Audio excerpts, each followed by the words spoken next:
Tear into Trump. Aspen, Colorado, two former top U.S. intelligence officials tore into President Donald Trump on Friday, saying in sometimes personal terms that Trump has shown disrespect for intelligence officials and a distasteful affinity for Russian President Vladimir Putin, and warning he may be endangering U.S. national security. The two former Obama administration officials, former Director of National Intelligence James Clapper and former CIA Director John Brennan, also strongly defended their response to Russia's meddling in the 2016 presidential election against criticism that they had not sufficiently punished Putin. "I think we did pretty damn well. There was no playbook for this," Brennan said, adding that he threw a high, hard one at his Russian counterpart in a phone call last summer warning the Russians to stop interfering in the election. "This is uncharted seas that we were trying to navigate," Clapper added. Both men endorsed the creation of a law requiring regular disclosures to Congress of foreign cyber intrusions before U.S. elections. But it was a sustained critique of Trump that dominated their joint appearance before an audience of national security insiders panel discussion here at the Aspen Security Forum in Aspen, Colorado. Noting that he had served 6 presidents, Brennan said that Trump's actions on the world stage had raised serious questions about how he is keeping safe our national security. Both men specifically cited Trump's recent meetings with Russian President Vladimir Putin at the G20 summit in Hamburg. Brennan said he was unhappy to hear Trump tell Putin, in front of television cameras in Germany, that it was a great honor to meet the Russian leader. He noted that Putin had annexed Ukrainian territory and is alleged to have condoned the murder of critics and political opponents. "For a person who supposedly knows the art of the deal, I thought it was a very bad negotiating tactic and I felt that it was not the honorable thing to say," Brennan said. Both men criticized Trump's after-dinner conversation with Putin in Hamburg, joined only by a Kremlin translator. Clapper called that very dangerous, warning of the risk of miscommunication. Brennan added that the nature of the conversation could allow Trump to distort or conceal details of their private conversation. "Quite frankly, I think there are concerns that sometimes what Mr. Trump says happens is not exactly what happens," Brennan said. "I think it just raises again concerns about what else may be going on between Mr. Trump and Mr. Putin that is being held behind closed doors and outside of public view." The White House has insisted that Trump's dinner chat with Putin was relatively brief and in line with past diplomatic practice, though many foreign policy experts disagree. The two intelligence veterans, gruff by nature, appeared relaxed and even relieved at their recent retirements from government service. But their mood repeatedly darkened when asked by the moderator, CNN anchor Wolf Blitzer, to respond to Trump's public statements and tweets, including some likening intelligence agencies to Nazi security services. Brennan excoriated Trump for critical comments about the intelligence community too, saying the information the agencies provide has been instrumental in allowing past presidents to push back against Russian aggression, including during the Cuban Missile Crisis.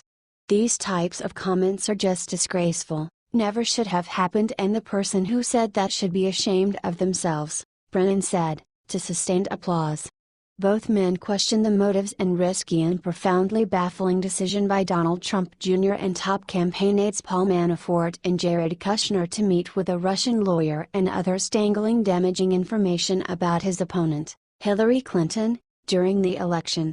And they said they remain perplexed by Trump's continued refutation of U.S. intelligence assessments about Russia's meddling in the election, and Putin's personal involvement in it, especially when it came at the expense of the intelligence agencies now under his command.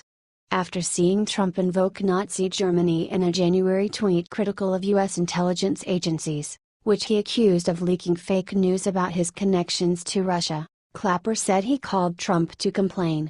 "I was amazed he took the call," Clapper said. He added that Trump heard out his complaint, then urged Clapper to issue a public statement refuting the contents of a private dossier compiled by a former British intelligence operative and leaked to the media alleging extensive Russian influence over Trump and his associates. Clapper declined to do so. The former intelligence chief added that he was upset again when Trump, during a recent visit to Poland, cast doubt on the accuracy of U.S. intelligence findings that Russia interfered in the 2016 election.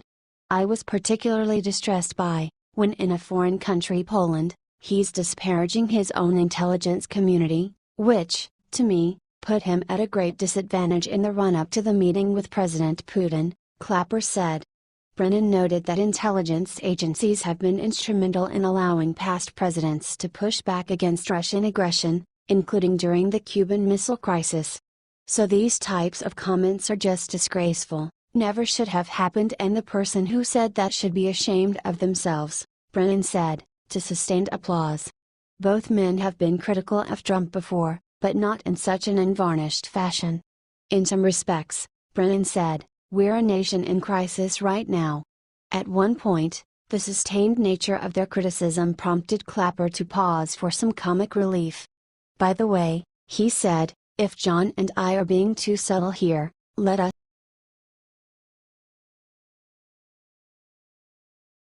Scaramucci says he's deleting old tweets to avoid a distraction. Incoming White House Communications Director Anthony Scaramucci acknowledged on Saturday that he is deleting past Twitter messages that seemingly conflicted with President Donald Trump's views and policy agenda. Full transparency, I'm deleting old tweets. Past views evolved and shouldn't be a distraction. I serve a POTUS agenda and that's all that matters, Scaramucci wrote on Twitter Saturday afternoon. He added later that the politics of gotcha are over. I have a thick skin and we're moving on to ad POTUS agenda serving the American people, Scaramucci wrote on Twitter. After he was announced as White House Communications Director Friday, journalists scoured through Scaramucci's old messages, unearthing instances of daylight between the communications director and his new boss.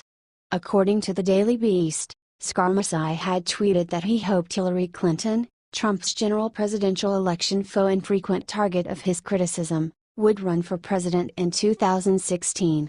He also appeared to back more stringent gun control laws, according to Wired, a stance Trump has opposed. Scaramucci also made since-deleted comments critical of Trump, calling him an odd guy and maligning his plans to build a wall along the southern U.S. border, writing, "Walls don't work. Never have, never will." A former Wall Street financier, Scaramucci, like Trump, has financially supported Democratic candidates in the past. Scaramucci also failed to initially endorse Trump during the Republican primaries, backing the candidacies of Wisconsin Governor Scott Walker and former Florida Governor Jeb Bush over Trump. Addressing some of the pushback, Trump wrote on Twitter on Saturday that Scaramucci wanted to endorse me first, before the Republican primary started, but didn't think I was right.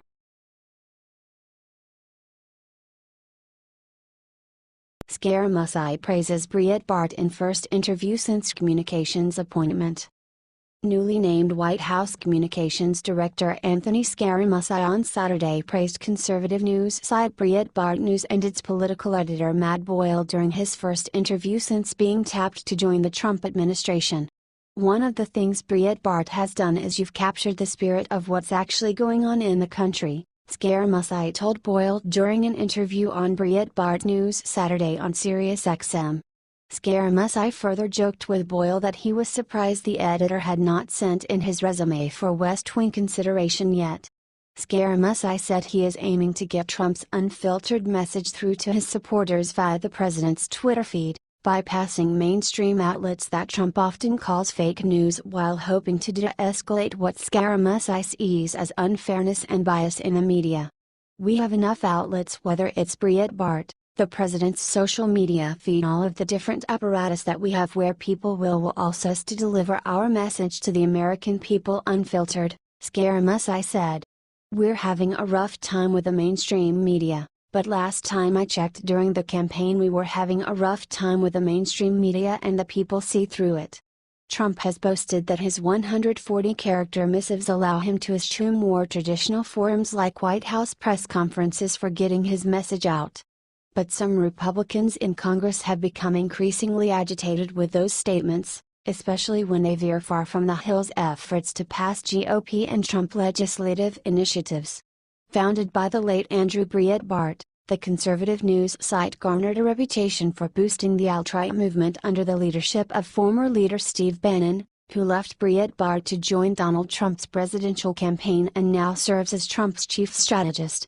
Bannon, along with White House Chief of Staff Reince Priebus, is reportedly furious with the president for naming Scaramucci to such a high-ranking role.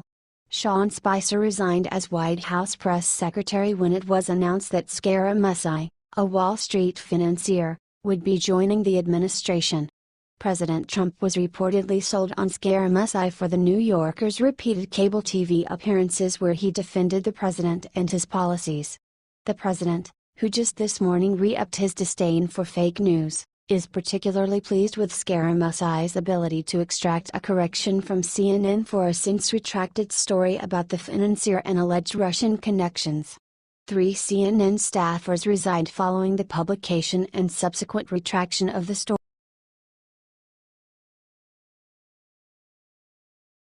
Trump tweets Spicer took tremendous abuse from the fake news media. President Donald Trump praised outgoing White House Press Secretary Sean Spicer on Twitter Friday, while griping that he endured tremendous abuse from news outlets. Sean Spicer is a wonderful person who took tremendous abuse from the fake news media, but his future is bright. The president said in a social media post late Friday.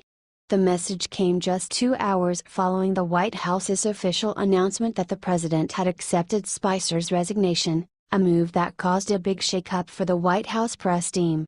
The Trump administration also announced on Friday that Anthony Scaramucci, a former Wall Street financier and occasional TV analyst, would take over the vacant communications director role, and that Deputy Press Secretary Sarah Huckabee Sanders would take over for Spicer, though he will stay on in the White House through August.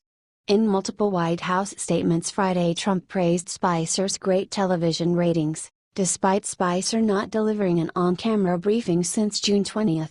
The lack of screen time has been a growing point of contention among the White House press corps.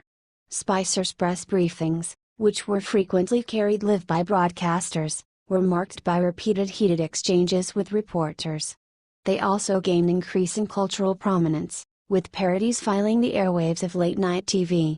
President Trump thanked Spicer for his contributions to the West Wing in a statement Friday night. "I am grateful for Sean's work on behalf of my administration and the American people," he said, according to the press secretary's office. Scaramucci, whose addition to the White House reportedly drove Spicer to resign Friday, praised Spicer in his first appearance at the press podium, adding that he hopes the former GOP communications officials goes on to make a tremendous amount of money. Spicer said it was a tremendous honor to serve the president as press secretary in a statement, adding, "In just 6 months, President Trump and his staff have done great work to advance the interests of the American people, both at home and abroad." President Trump's unwavering commitment to making America great again will no doubt ensure that these successes continue in the coming months and years.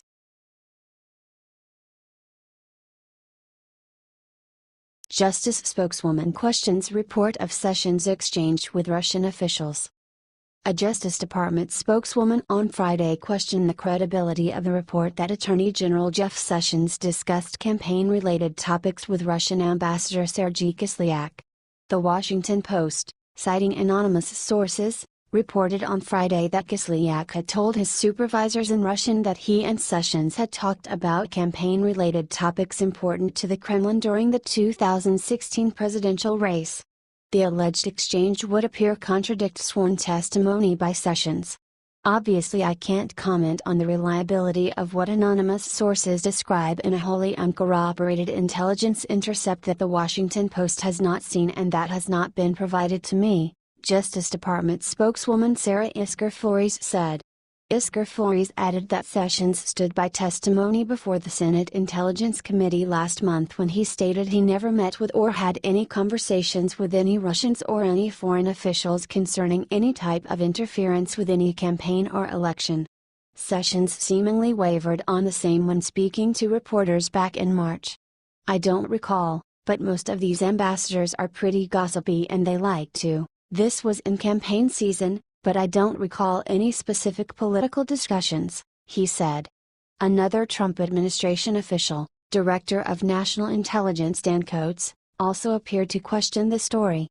"I have come to the point where I no longer put any stock in headlines or breaking news," Director of National Intelligence Dan Coates said Friday at the Aspen Security Forum, adding that he needed to inspect for further details before trying to draw a conclusion.